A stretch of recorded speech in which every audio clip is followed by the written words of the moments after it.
নমস্কার বন্ধুরা, পুরাণ সাতকাহন চ্যানেলের পক্ষ থেকে আপনাদের সকলকে জানাই স্বাগত।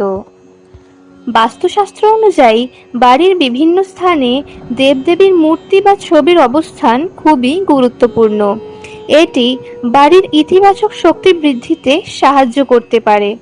নিচে কয়েকটি প্রধান দেবদেবীর ছবি বা মূর্তি কোন কোন জায়গায় রাখা উচিত তা নিয়ে বিস্তারিত আলোচনা করা হলো। লক্ষ্মী, উত্তর ও উত্তর পূর্ব দিক। লক্ষ্মীর মূর্তি বা ছবি রাখার জন্য এটি শ্রেষ্ঠ স্থান। এটি ধনসম্পদ এবং সমৃদ্ধি বৃদ্ধি করে। গণেশ, উত্তর পূর্ব দিক। গণেশের মূর্তি বা ছবি রাখার জন্য সেরা স্থান। এটি জ্ঞান, বুদ্ধি ও শক্তি প্রদান করে। প্রবেশদ্বার, প্রধান প্রবেশদ্বারের উপর বা পাশে গণেশের মূর্তি বা ছবি রাখা যেতে পারে, যা বাধা দূর করে এবং শুভ শক্তি বৃদ্ধি করে। শিব, উত্তর ও উত্তর পূর্ব দিক। শিবের মূর্তি বা ছবি এই স্থানে রাখা উচিত। এটি শুদ্ধি এবং ইতিবাচক শক্তি বৃদ্ধি করে। সরস্বতী, পূর্ব, উত্তর ও উত্তর পূর্ব দিক।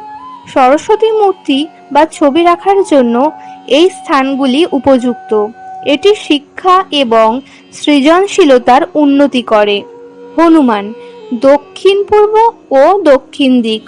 হনুমানের মূর্তি বা ছবি এই দিকগুলিতে রাখা উচিত।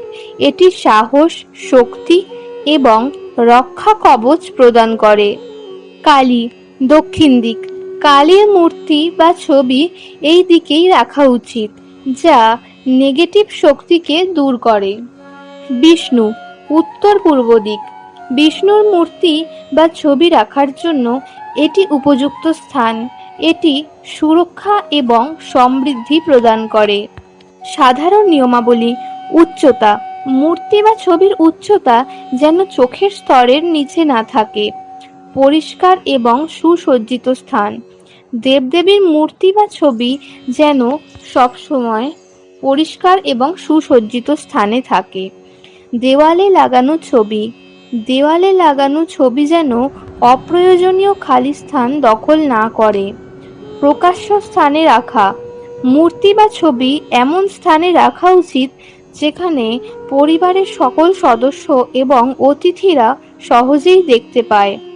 এই নিয়মাবলী মেনে চললে বাস্তুদোষ থেকে মুক্তি পাওয়া যায় এবং বাড়ির মধ্যে ইতিবাচক শক্তি বৃদ্ধি পায়। এই ধরনের বাস্তু সংক্রান্ত ভিডিও পেতে চ্যানেলটি সাবস্ক্রাইব করে আমাদের সঙ্গে থাকুন।